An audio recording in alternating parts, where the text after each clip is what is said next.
because we're so close to communities and needs, sometimes we can get there faster, and we're very nimble in our response. Because of that, our whole structure is designed to enable people, whether it's a education program or whether it's like your municipality is gonna try to pave over an area that's supposed to be protected. A member of Sierra Club is enabled and empowered to go and speak to council about things like that, and maybe bring some resources and share that experience back to the broader Sierra Club community and the wider community in Canada, like with the reach, Connor, you have through communications. So yeah, I think that grassroots structure and having that link to a national network is something that's very unique to us, and it does enable us to get there faster on programming, but also on policy sometimes. Like I remember back in the days of fracking, when that was sort of seemed to be a new technology on the landscape. Again, because we were working with communities who had a long experience, addressing issues having to do with mining and injustice and water protection. Very early on, we could tell this was not going to be, at the time they talked about it being a bridge fuel, as we, finally in a few decades we'll get around to climate action, but well, in the meantime, let's frack up our watersheds, and that was sort of a tempting proposition to some. And I think just because you're kind of closer to people working on the ground very early on, we were able to be like, no, this doesn't seem like a good trade-off.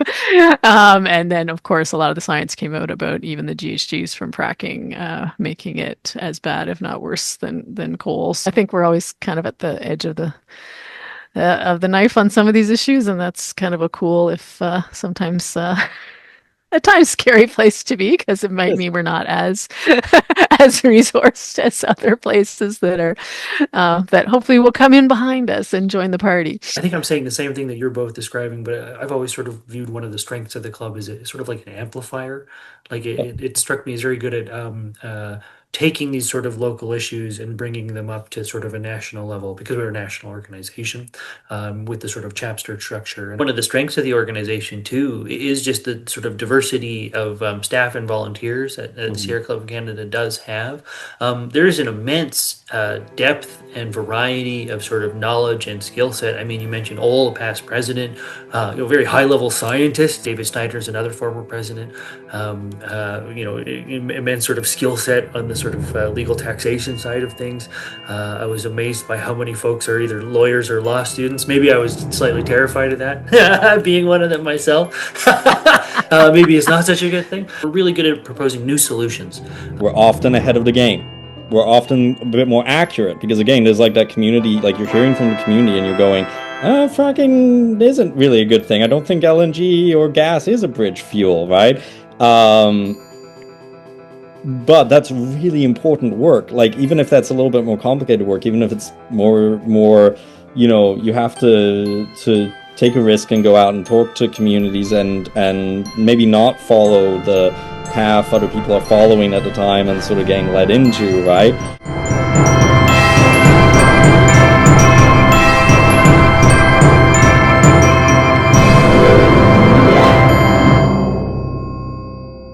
Welcome to another episode of the Environment in Canada podcast, a podcast about the environment in Canada by Sierra Club Canada. I'm your host, Connor Curtis, Head of Communications at Sierra Club Canada. Today, I'm going to be talking to Owen and Gretchen, our President and Executive Director at Sierra Club Canada, about the year 2025 in review, what's coming up in 2026. So please check it out. There's also going to be some funny clips at the end, and there's some holidays music that we've inserted with just way too many bells for you to enjoy as well. And if you want to check out this podcast, there's going to be a pre-release that's probably where you're viewing this, hopefully. That's to our supporters and website and social media followers. You can also view the Environment in Canada podcast on pretty much any platform of your choice, Apple Podcasts, iHeartRadio, YouTube, etc. But you can also find it on CKUT Radio in Montreal, and you can find it on the Harbinger Media Network, which is a cool network of podcasts that you should check out. And a final note just before we begin, that if you'd like to make a donation this year to Sierra Club Canada, Canada, you can do so by going to sierraclub.ca. Please keep in mind we have two separate sister organizations, both of which are called Sierra Club, but all three are separate. So if you want to donate to us, you have to donate to us, and that's at sierraclub.ca. Thank you so much for your consideration, and I hope you enjoy this podcast. Okay, I'm going to jump straight into questions if that's okay with both of you. So, on that note, for those tuning in, who are you and what do you do? And Owen, feel free to go first if you want. So you're making me nervous. It feels a little like a job interview. Why are you here, Owen? Yeah. Tell me a little about yourself. Why do you want to be on this podcast? So who am I? Oh God, that's a loaded question. My name's Owen Stewart, and I'm the current president or chair of the board of the Sierra Club of Canada. I think I'm in my 5th year of volunteering with the board at this point. I think I'm going to be term limited relatively soon, unfortunately. No. In my day life, I'm an Aboriginal rights lawyer, so I work with First Nations across the country, mostly sort of litigation focused, but a little sort of solicitor and sort of governance work as well. I've been involved in a number of different lawsuits at a number of different levels of court, mostly focused on sort of Aboriginal and treaty rights in Canada. I'm very lucky to get to work in this field, mostly because I'm a huge sucker for Canadian history, and there's a lot of overlap between sort of Aboriginal rights litigation, Canadian history, the sort of beginnings of this country, and there's also a lot of overlap with the environment. There are many your sort of classic Aboriginal rights are sort of hunting, fishing, and trapping rights. These are front and center in all the numbered treaties in this country, and those are very much involved with an environment. You need an environment that can support a population of animals that can be sustainably hunted, fished, and trapped. What else can I say about myself? So that was where I volunteer. That was my day job. What else do I do with my spare time? We were just talking a lot about cooking. I cook a lot. I try to garden as much as I can, but I currently live in an apartment and my patio garden is kind of sad. So I wouldn't call myself a gardener right now. I do a lot of outdoor stuff. I spent a long time, I would try and do a long sort of 5 to 7 day backcountry camping trip every year after high school. I think I made it about 5 or 6 years in a row before life got in the way, and it's hard to find a week off to disappear into the woods, or at least it gets harder and harder the older I get. No, I've spent way too much time talking about myself. Gretchen, please. Oh, that's so great, Owen. And yeah, we've definitely benefited from all of those experiences with your leadership on the board. And I'm Gretchen Fitzgerald. I'm Executive Director of Sierra Club Canada, and I'm based in Halifax, Chipuktuk. And yeah, I guess in my spare time, I do a lot of gardening in the spring, summer, and Leslie Adams, who's on our conservation committee, has reminded me you can also do it in the winter. So there's a lot of seeds you can be planting, and they like to overwinter. So I'm going to try that this year. And yeah, also bird watching and just generally hanging out with my daughter, who's 10, turning 11 next month. But yeah, and I've been with Sierra Club for quite some time. I started as a volunteer on the executive committee for the Atlantic Canada chapter. And when our then director stepped down, Emily McMillan, who went on to even greater stuff, for those who know her, she's now the executive director of Nature Canada. But yeah, I became the director of the Atlantic chapter, and more recently executive director for the whole organization. And we're very grateful to have you both, leading this organization and, steering the course of Sierra Club Canada. And I'm curious, what makes Sierra Club Canada's work special to you? Do you have to answer too, Connor? Who are you and what do you do? Oh, or is the audience? what I do, because I do the intro, and also like this podcast, people have heard me like ramble for hours at this point. Okay, right on. Yeah, I wasn't sure. They need no more of it. So I'm really going to emphasize Yeah. the two of you. A friend of mine actually told me that the podcast is great for falling asleep too when I'm talking. Ooh, nice. You know, I've also heard I have a face made for radio. No, right on. Yeah. Nice, so complimentary, these friends.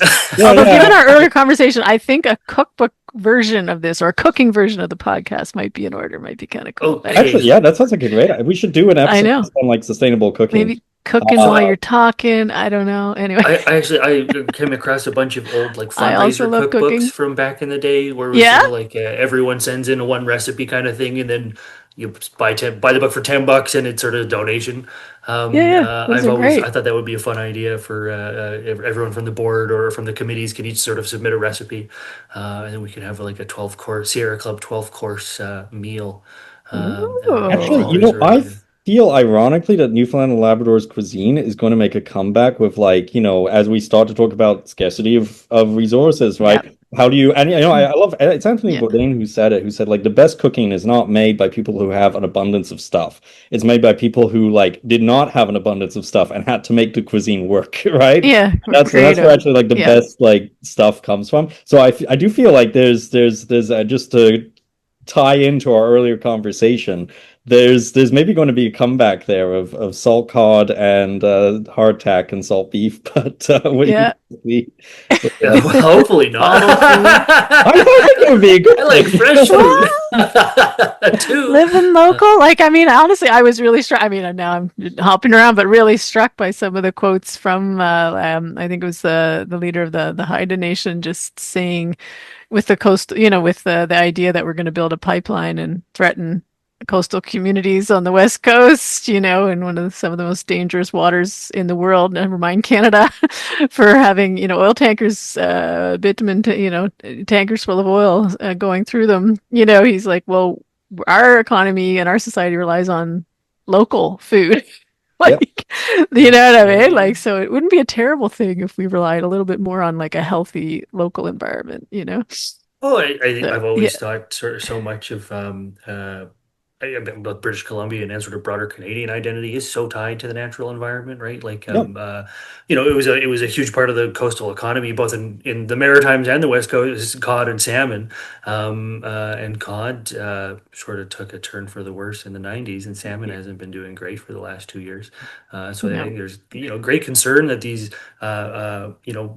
big sort of important both economic and just sort of in terms of sort of social identity species that are sort of Yep. under threat. It's no surprise that people sort of react so strongly to these Well, sort of my uncle's proposed a salmon development. fisherman in the Yukon, actually, and going through that, and that's it's an international border issue with the United States. It's a local sustainability issue. It's an indigenous rights issue. It's all of these things. It's actually sort of at the core of a lot of the stuff we're discussing right now is local food systems and how do we make those more resilient? Because I mean, if you want to weather all this economic stuff that's happening, right? Well, you can get around that if you can grow your own food, right? Like to a great extent more than you can if you can't.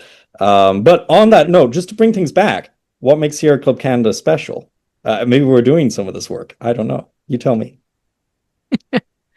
do you So want to start I first, don't I Owen? don't know that I don't know this is for something particularly special, but again this sort of reconnecting to the land and sort of local food security. I feel like this is a classic sort of environmental group thing. Is sort of your backyard planter boxes. I think I did this in my like early teens. I forget what doing the Katimavik program, where you sort of spend a weekend, you build as many sort of planter boxes, and folks from the community come out and either help you build them or take them home, and you teach them a little bit about gardening. And I've thought backyard gardening is so useful for sort of connecting people to the broader environment because then if you've got a tomato plant in the ground, all of a sudden you're paying attention to the rain and the weather and how dry it's been out. And if you've had a tomato plant for a few years, you're seeing, holy smokes, my tomato plant is in bloom way earlier than it ever used to be and growing for way longer than it ever has.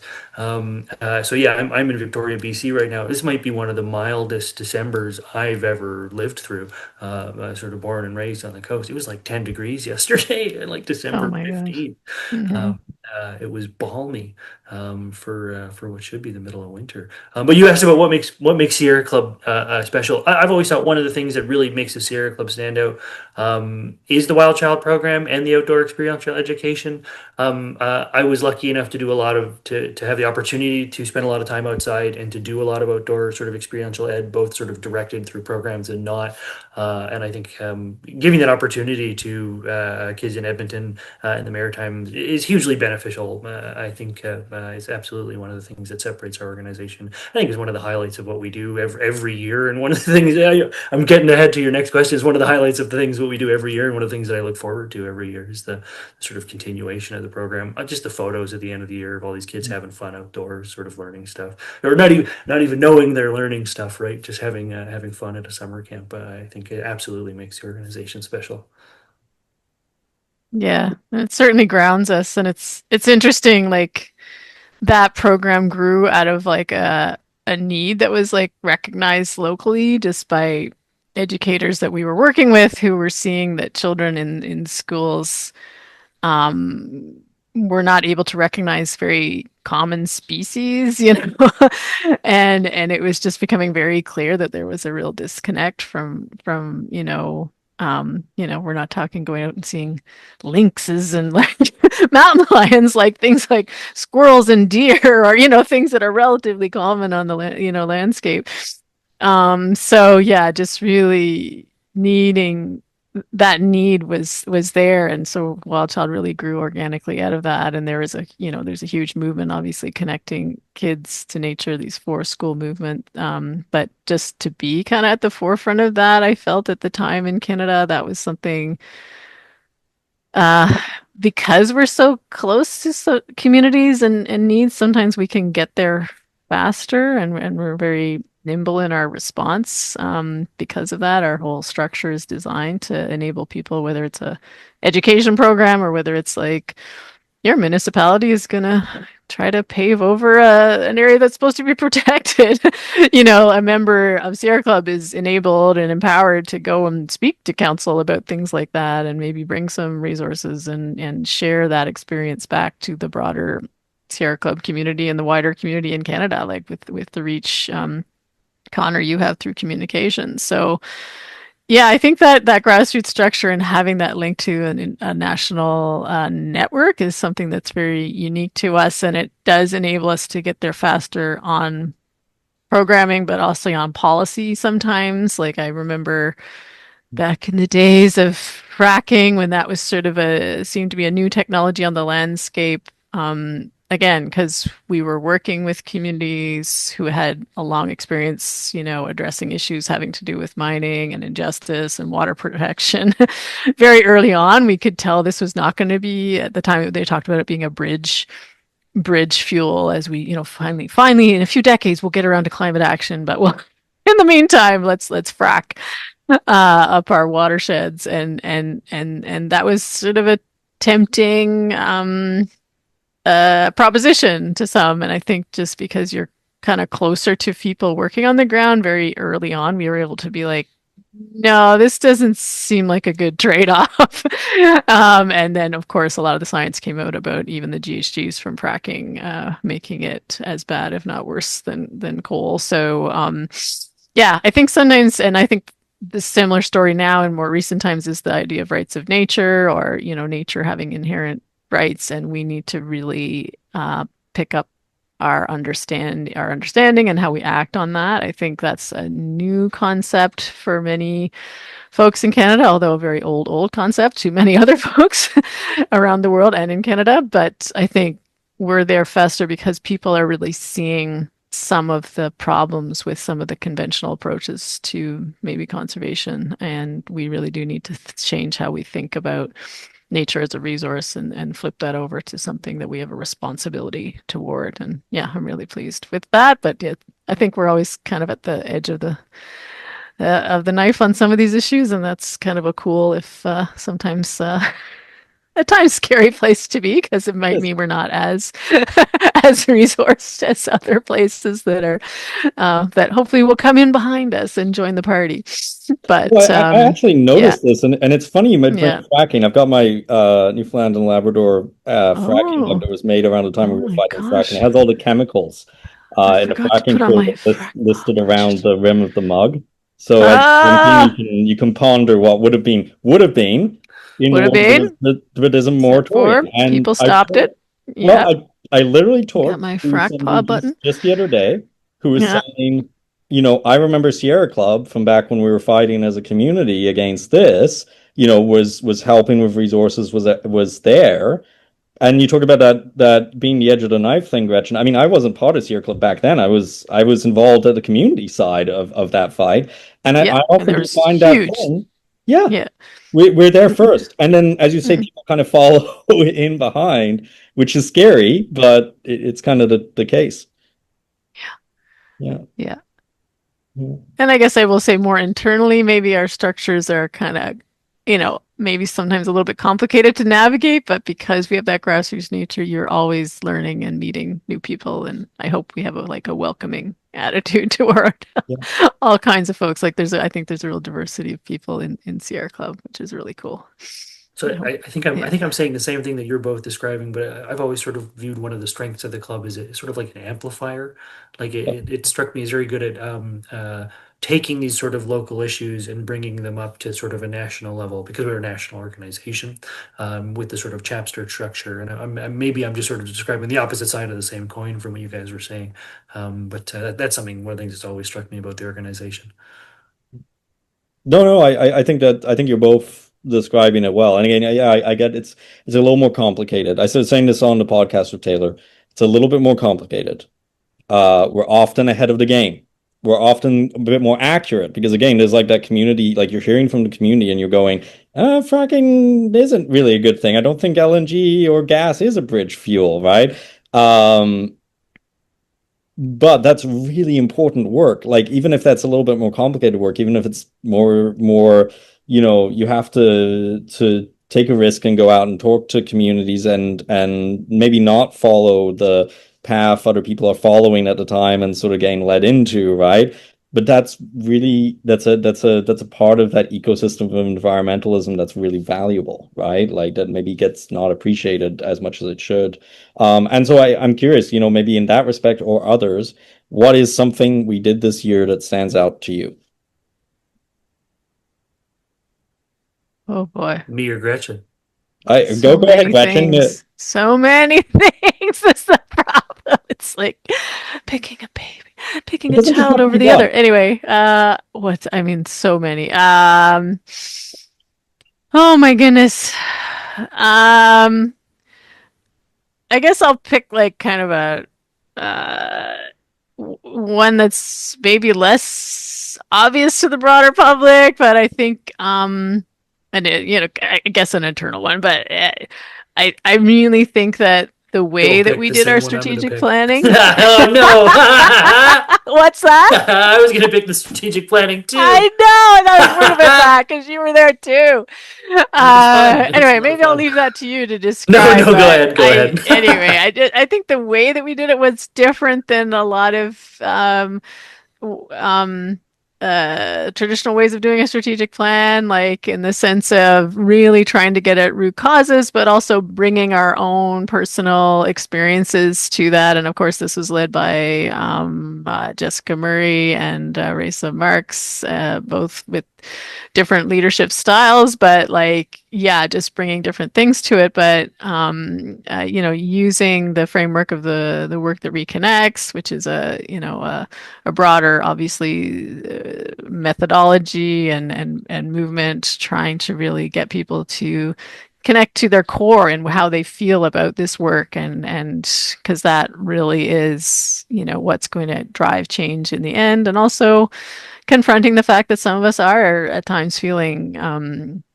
fearful, anxiety, hopeless. There are aspects to this work that can be quite challenging, and the sense that you need to bring community together to share those feelings and hopefully deal with them together.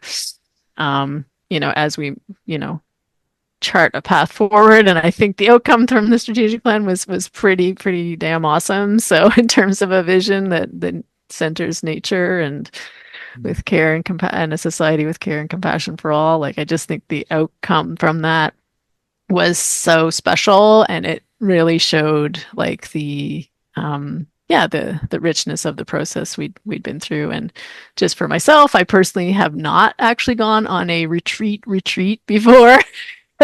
And as executive director or as a staff person, you kind of go into these things with you're like, okay, here's my three things, and I got to make sure that I talk to X and Y and Z, and like, and yeah, you don't always come out refreshed. Let's just say, because you're on the cloud, you're working. But I think this, yeah, the way we structured it, and the community that we have, the people that we work with together most closely in the Sierra Club, I think creates that sense of you can, yeah, you can chill a bit and you can, you can really let your own persona come forward and etc. So like I really did feel refreshed and rejuvenated coming out of that, which is not always the case.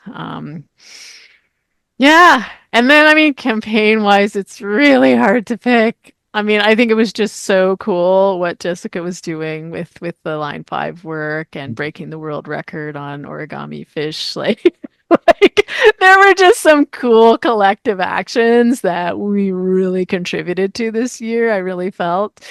And that's having to do with raising awareness of course, the central importance of the Great Lakes, healthy Great Lakes, healthy waters, healthy fish, and yeah, working with folks all around the Great Lakes to yeah, break the world record on folded fish and presenting that to a decision maker to say how strongly we believe the Line 5 pipeline should be built. I think the collective movement building on the emissions cap, the cap on emissions, which unfortunately the federal government has, I think, put through the wood chipper in recent months, but the community building and the collective action and the town halls and the letter writing and reaching like over 2 million people with messaging that still exists even if the leadership at the top has failed us. So yeah, I think that kind of stuff is really cool, and the work to protect the Ottawa River, I think, with QUÉBEC First Nation and Ole Hendrickson, particularly championing that as the chair of our conservation committee, past president yeah, of the Sierra Club. Just that partnership, and the I was at a rally and I was fortunate to be in Ottawa when they were hearing one of the cases about this issue of putting nuclear waste, um, you know, very close to the Ottawa River, without actually considering the impacts on, of course, Indigenous rights and obligations to consult, but also endangered species in the case that we're involved in. So not considering impacts on Sorry, all I got species to that are pause for a there. second. I got people at my Yeah. front door asking for something. I No will be right worries. back in 2 seconds. Oh yeah, no, it's Yeah. actually heating upgrades. Oh, nice. Those Itself. are So more important. it's very. See, I apologize very about that. It, important. it, it is actually around, like helping the environment, funnily enough. So that there you Making your go. house warmer. Yeah. And also, yeah, and if I don't know if you Efficient. can hear the fan going in the background, but that's the sound of things getting a little bit more sustainable there. Things getting warmer. Oh, are Maybe. they Getting doing the warmer. test on efficiency? Is that what they're doing? No. It's Like just the it's a new heat pumping system that's being installed. So there you go. sweet. So anyway, but I'm going to cut That's the most of answer. that A heat out pump in every whatever. in A every turkey in every house, right? pot, a heat pump in every pot. I don't want to say heat pump in every pot. Yeah. Do not put your heat pump in your In your thing, yeah. Yeah. in Yeah. your You cooking cannot. Yeah. equipment. Perfect Yes. sous vide turkey Yeah, no, no, no, in no, three no, I days. don't want to be a sous vide turkey though. What do you call it? A no. sous I vide turkey? do Yeah. not like the sound of that. So No, on that note, yeah. so Gretchen, you were talking about QUÉBEC and the Yeah. All's work, yeah.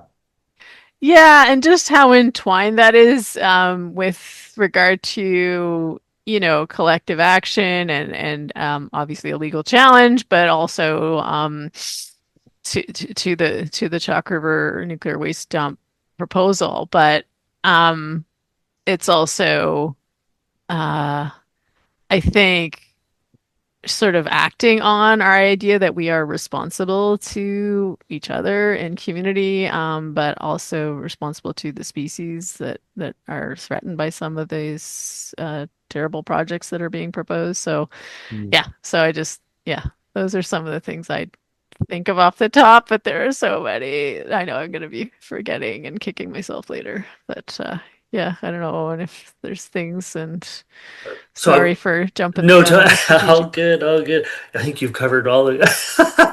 I've got no, there's no highlights left. Of course, I would have picked the strategic planning session this past July. I think was it the first one in 15, first in-person one in In 15 person one years or in something a like 10 years, while. something I'm like trying to that. think. At least 10 years. I think it was around 10 years because we did get together, but nothing as rich and Oh, yeah, as deep as it that. just Yeah. and so, yeah, for me, like I've been volunteering with the board for 5 years, and this was the first time to meet all of these folks sort of in person in one Yeah, place, and to have those conversations and to sort of build those relationships that really help, effective governance and communication and dialogue and all those things that you need for an organization to work well. Um, and I think I mean, I think it highlighted one of the strengths of the organization too, is just the sort of diversity of staff and volunteers that the mhm, Sierra Club of Canada does have. There is an immense depth and variety of sort of knowledge and skill set. I mean, you mentioned Ole, past president, very high level scientist, knows a lot about sort of climate change. I was talking to him about.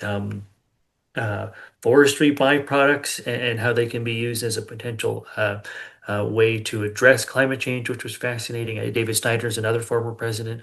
Immense sort of skill set on the sort of legal taxation side of things. I was amazed by how many folks are either lawyers or law students. Maybe I was slightly terrified of that, being one of them myself. Maybe it's not such a good thing. But I mean that in jest. It was Yeah. delightful to meet everyone, and I thought they were all very sort of intelligent and well-meaning.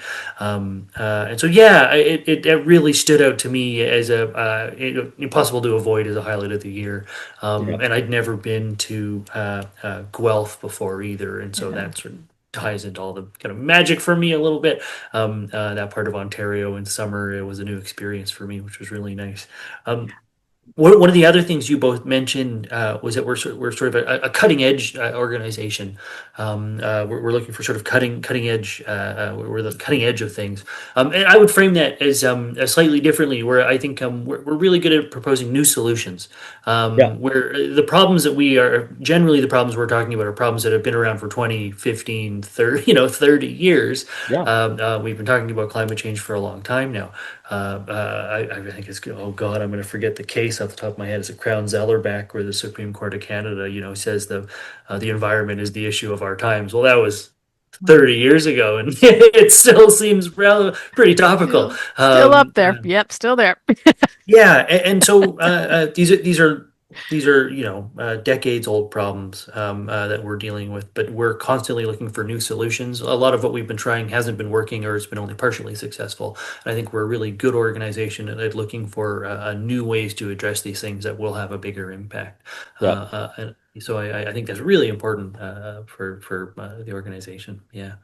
Well, I'm actually curious on that note. What do you have to say to people who are maybe concerned about some of the significant setbacks, environmental action that have happened recently? I was thinking about the emissions cap, Gretchen, and I've been thinking about it a lot recently. Obviously, like you want to see an emissions cap happen. Um, at the same time, without even the pressure on that, do we expect, and this is the thing, like, did you expect government to do anything? I think people are saying, I hear some people saying, oh, just kind of trust the government to do its thing. It's like, well, no. If you don't put any sort of pressure on them to take climate action, you get nothing in the end, right? Like it's just the corporate lobbyists on the other side pushing on the government, and it goes in that direction, right? And so I am curious, what do you have to say to people who are maybe concerned about some of those setbacks, and how do we find hope in this moment? Yeah, and I always remember one of the most passionate activists I worked with, Mary Gorman, who really was instrumental in stopping oil drilling in the Gulf of St. Lawrence. She was, you know, she would always say, the people lead and politicians follow.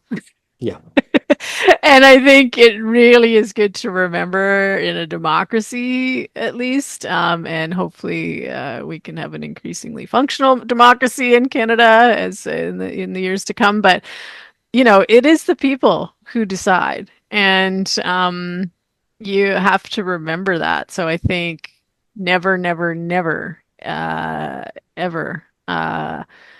cede that power that you have either by leading by example, like by actually doing the stuff that needs to happen. And I guess, Yeah. the Let's Plant campaign this year is really emblematic of that. Like, we are actually going to get volunteers across the country to plant 1 million native plant seeds. And Yeah. through that, we're creating habitat for endangered pollinators, bees and butterflies and wasps and all those critters, but we're also like educating people. So like we are actually doing the stuff. We are putting our hands in the dirt and doing the things. But politically as well.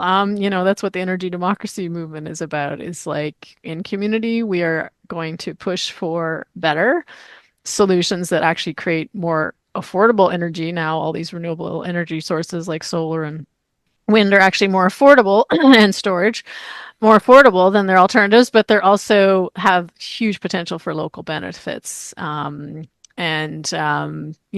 can be happening at a quite a small scale, trying to get your municipality to do something about, solar panels on roofs, or it could be like our new Atlantic Offshore Wind Alliance coalition, where we're pushing for pretty large scale energy development, but we're also at the same time pushing for it to be done right, which in our minds means local benefits, respect for the environment, respect for Indigenous rights. So, I think what gives me hope is that I know the people around me are as concerned, if not more concerned, about the things that I care about. And we are going to lead the way either through doing the stuff ourselves or, causing our elected leaders to do what's necessary. But, no question, it has been a dispiriting couple months Yeah. to see things pulled apart unnecessarily as well, because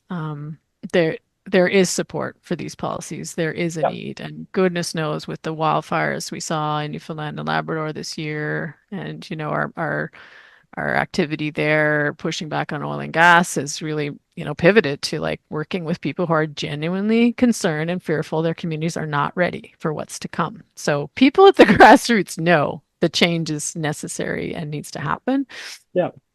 With regard to energy systems, but also obviously with regard to resilient natural systems that can absorb some of these changes. But yeah, that gives me hope. And of course, being in the position I'm in, they always say, being active in the issues you care about really becomes a hopeful cycle of hope within, yourself. So I'm in a privileged position to be able to take action every day through my work, and by working with others on these issues. So that feeling that momentum is really genuinely gives me a sense of hope.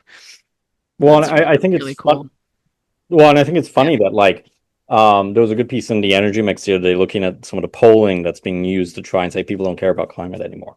Actually, when you dig into it, they do. We just care They do. in different ways. Like we care about the fact that like there are corporations taking a bunch of money from us in inflation. We care about the Yeah. fact that like our homes are threatened by wildfires. We care in that we want to see we actually these policies that were scrapped, as you say, had a lot of support because they're not going after individual people. They're going after the big corporate polluters that The people actually do polluters. want to see action on. And Yeah. it's funny how, like, yeah, and there is that dual approach, right? You do it at the local level. You also put the pressure on the politicians to try and do that the upper level work at the same time. Those two, strategies are not mutually exclusive things, which is interesting. Yeah, No, yeah, no. They'll want to join the parade. yeah, exactly. You lead it. That's the cutting edge of the knife thing or the new solutions thing. Owen, did you have any thoughts on? I often find myself like the environment isn't a zero sum game. It is not. Oh no, we stopped this project, we've done it, we won, and there is no, oh, this project's moving forward, we're doomed. Yeah, And I think it's easy to fall into that mindset where this legislation has changed, that's bad. yeah, I'm depressed. And the environment doesn't sort of work that way, right? It is sort of two steps forward, two steps backward. It isn't black and white like this, and so. there can all be all these setbacks that may not necessarily have a huge impact on our trajectory. And I think it's important to remember that the little things that we do have an impact, right? Like where some of these big picture things might be depressing, but the little things are still optimistic and helpful. If there were black and white solutions to this problem, we probably would have solved it 40 years, much quicker than we've been able to now. I think it's also really important to remember just sort of where we are as a country. Some of the rhetoric around climate change can, and maybe sometimes it is justifiably sort of doomish. But I think for where we are as a country, we are, incredibly wealthy relatively. We're incredibly well educated relatively. Hmm. If there's a country, we have strong institutions that, are generally working in the public interest. If there's a country that is going to be able to weather the negative effects of climate change, Canada is in as good a position as any. And I think I take great optimism from that. It might be a little cynical, but I think it is worth remembering that, right? Things will be worse for folks in Bangladesh from climate change than it will be for folks in Toronto or Calgary. Um, I also think it's important.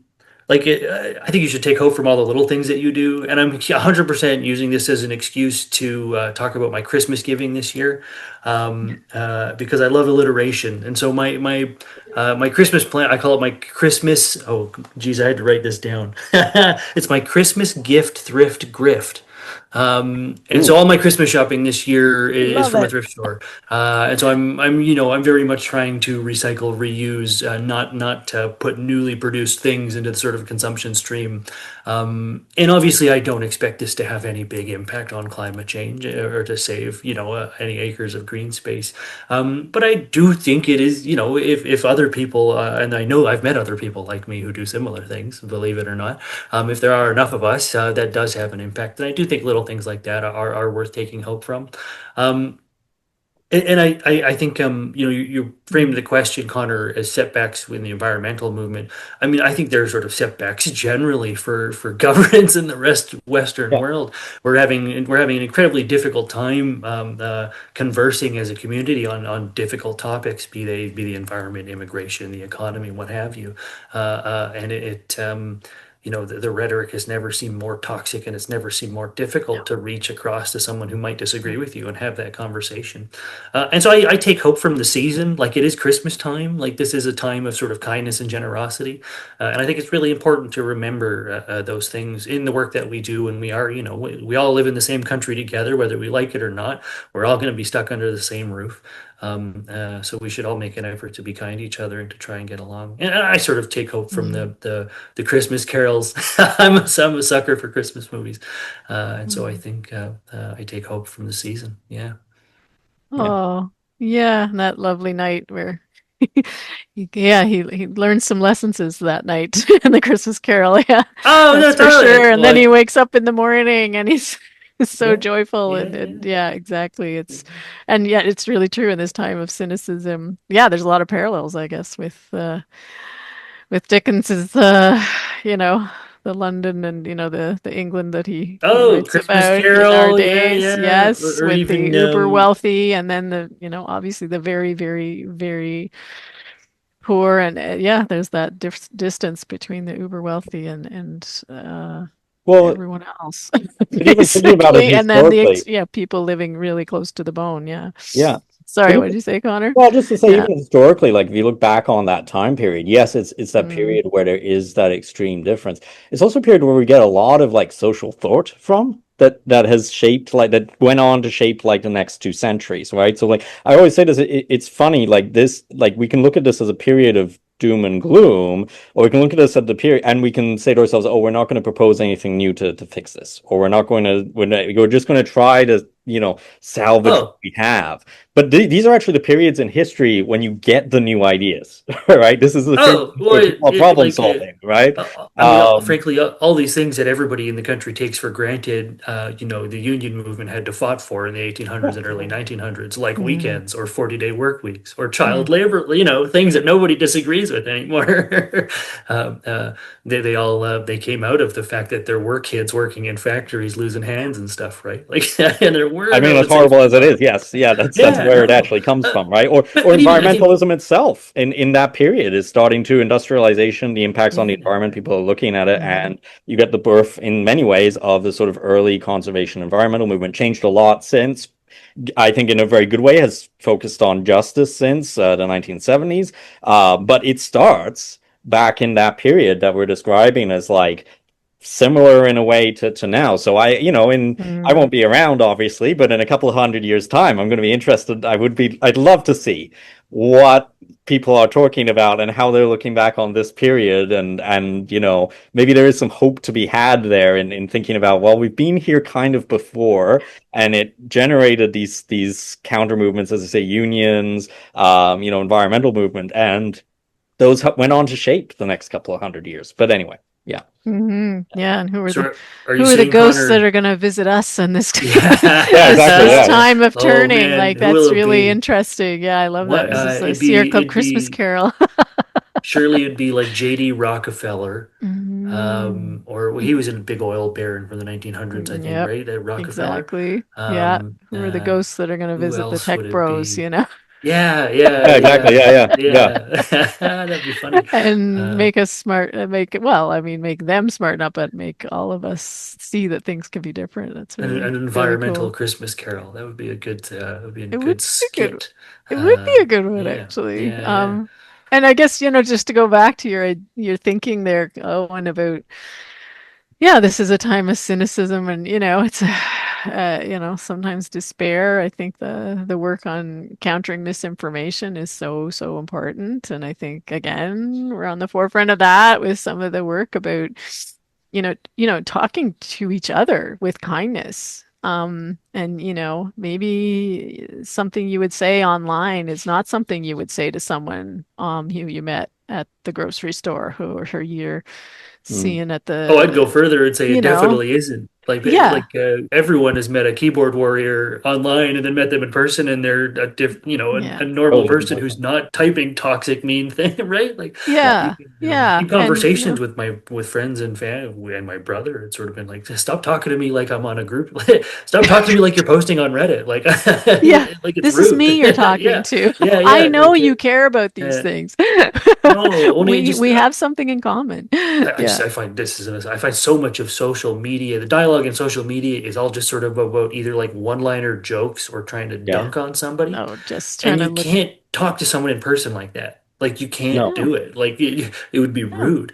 Yeah, I'm sick of people taking their online personas and sticking them in real life and communicating that way. It's not appropriate.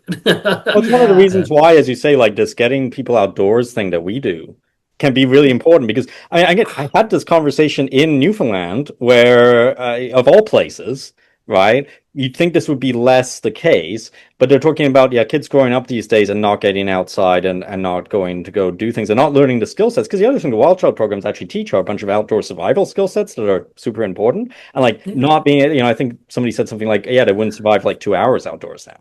And that's not the way that traditionally like kids here grew up. That's not the way I grew up. I wasn't by any means like super immersed in it or anything, but I grew up knowing, the basics of how you light a fire and the basics of looking after yourself Oh, if you get stranded outdoors. 100%. Like Yeah, yeah. that was something that was there. And so like there's this dual thing where like with that program in particular, or just the hikes, to just taking people of all ages out on hikes or Hmm. something, you're getting them one, like a bunch of skill sets and like exposure to nature that's actually super vital if we want to survive the things that are probably coming. But also you're getting people to be able to talk to each other in that offline space for once and actually Yeah. have to And really facing connect. consequences Yeah. for what they're saying. And I mean, us too, right? Because we then interact, as you were saying, Gretchen, it's like we're more accurate because we actually talk to people, right? We're not just in our echo chamber of, what other people are saying about that. We have to confront people then, right? And Hmm. actually And hear from what, them.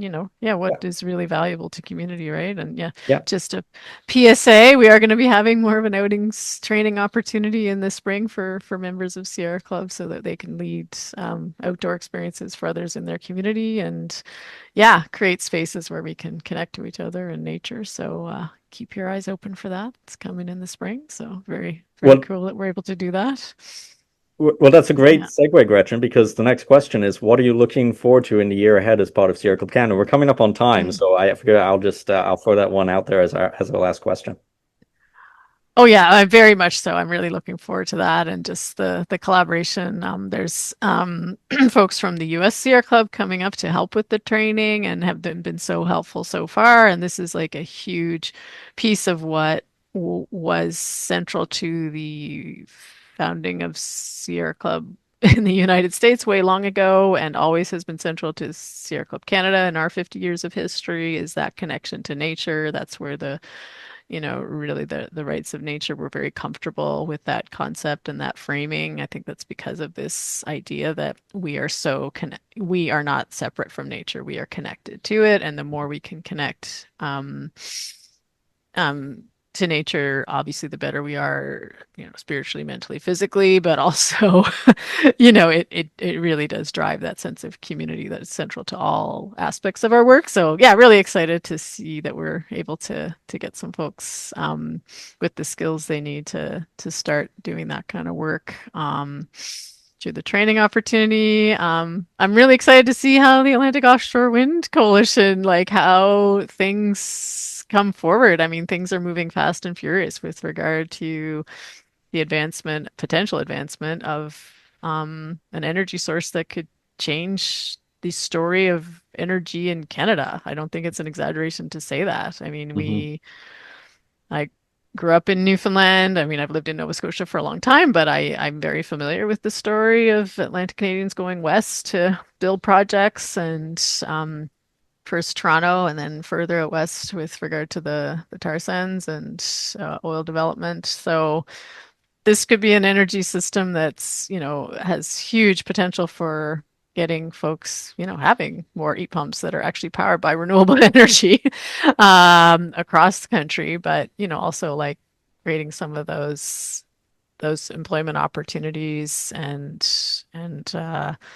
kind of balancing some of the imbalance with regard to how oil and gas drives our politics now. So I'm just really excited to see what kind of policies we can put forward and yeah, how we can create a more connected grid, uh, energy, renewable energy pipeline in Canada. So yeah, I'm really excited to see how that goes. And then also, one thing I've neglected to mention that was really obvious at our strategic planning session was the intergenerational aspect of some of our work and the fact that Sierra Youth is becoming more and more powerful of late, like more members and more activity happening in that chapter has been really inspiring, and I'm just really excited to see what they do with this moment, which I think, has been obvious from this conversation. We all feel we are at a bit of a pinch point in history, and there's going to be some really interesting, innovative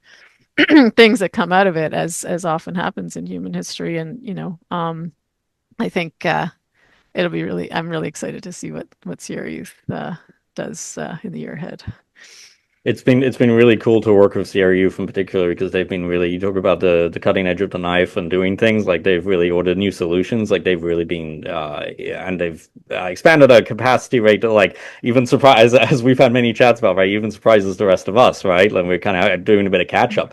There's I was just thinking about energy too. There's all this sort of interest now in sharing energy. I mean, there's even that proposal for a power line between Europe and Canada that I'm seeing, which ironically puts Newfoundland and Labrador as the gateway of energy between the two Yes. continents. Right. And when we talk about like, oh, shipping LNG or like oil, that's so expensive and Yeah. wasteful. And like, why not just have a power line? And, it's nighttime in Europe, maybe the solar power is down a bit and there's wind energy, offshore wind energy being sent to Europe, right? Yeah. Like it sounds outlandish, but there's these new thoughts thinking about this that's happening, right? Yeah, I don't know. It's just really inspiring.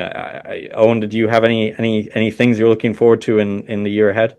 Both the year ahead and the sort of years following, I'm excited to see the strategic plan sort of get implemented. There's always it was my first strategic retreat, but I've been involved in a few strategic plans, and there's always the sort of moment where here's the plan, here's the thing in writing. Now, how does it actualize itself on the ground? And I always find it fascinating, sort of how it does sort of get actualized, and I'm excited to see how our most recent strategic plan sort of comes to fruition on the ground.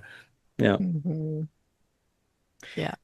Any final thoughts before we end today, or perhaps a message for supporters or people listening to us who have no idea who we are but are seeing this online? Oh, just if you're interested, intrigued, want to know more, I really mean what I say. I hope we are a very welcoming community and we try to embody that in all we do. So yeah, Yeah. please consider joining us either as a member or making a contribution as part of your year-end holiday celebrations, gifts to yourself, gifts to your family, gifts to the world. Yeah. It all really does add up. And yeah, I think we have so much potential to make change in this moment. And I think being kind of at the the tip of the spear or at the edge of the knife is like I say, it's an exciting place to be. And yeah, like the more folks that are putting their weight behind it, the further we're going to get in this moment. It is a really critical moment in history, and I think Yes. we can make things a lot worse, or we can make them a lot better. And I think the work we're doing is huge potential for the better. Yeah. Well, listen. Oh, Owen, go All ahead. right, I'd probably close just by wishing everyone who listened sort of a happy holidays. I hope everyone is Oh, warm and spends it with family. And I think if you're listening to the podcast, you're probably already a bit of an ally. But I would always encourage folks, don't be afraid to one, learn about these local issues in your community, and to talk about them with your family over this mhm. period of time. Yeah. There is a good way to talk about things like controversial issues with folks, and I would encourage everyone to sort of make an effort to reach out and have difficult conversations, regardless of the topic, with your family over this period. Yeah, But make them as undifficult as you can. And for everyone too, if they're curious to learn more about the Sierra Club, check out the website. It recently got overhauled. It looks fantastic, and there's lots of good information there. Well, thanks, yeah, Owen. And sierraclub.ca. And I will put a link in the description to a podcast we actually did in December of last year that is specifically just about tips, skill yeah, sets, things like that for talking with family about these issues, yes, Oh, particularly totally. Yeah, yeah. yeah, holidays, any time of year, really. And actually, anybody. It could be family, could be friends, coworkers, just random other people, could be online, offline, whatever. But just like general tips about how to chat about this stuff that I'll share a link to. But yeah. thank you both so much for joining me today. I really appreciate it, and thank you for your leadership over the this long while getting the club to this point. Yeah. Well, thank It's, you, Connor, and thank you, Owen, and take this time to wish you a happy holiday. All the best and the brightest. it's always a pleasure chatting with you both. We try to capture funny moments for these so we can edit them in and everything. So with permission, you get to see this before it goes out, right? You Well, Newfoundland and really, Labrador is I've never been, and it's one of the last provinces I've had yeah, to visit for me. Can't wait to go. you gotta go. You've got you, to.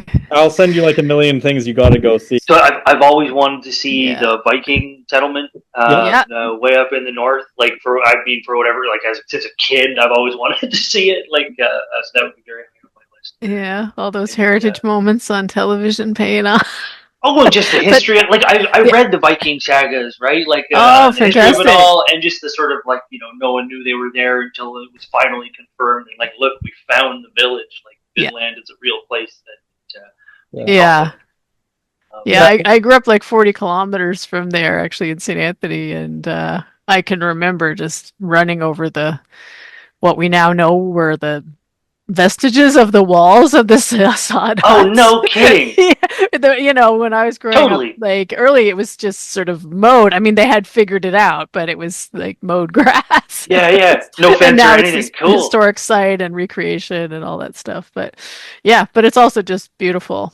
Like And it's I just God's country up there. It's a really, really gorgeous spot. where am I going with this? I was in Fort McMurray recently, and Oh I yeah. managed to find a Newfoundland cafe Oh yeah. that had just opened 3 months ago, and I could barely understand the guy I was ordering from, and then two, I didn't know what to order because dressing means something different apparently. Yes. To what I'm used to on the West Coast, and it's sort of little things like that that I think are so fascinating about just the diversity in this country. Well, yeah, I'll come back here to visit with my family, and then my wife will say to me, "Oh, you've sped up your speaking. You're talking much faster." And it's true. Ever since I started living in Montreal, my speaking has gradually slowed down a little bit, right? But I come back and I talk to a few people, and I don't have the accent, but I do speak fast. And yeah, dressing in fries and gravy, which is, most Montrealers would, feel is this horrific sin, but I love it.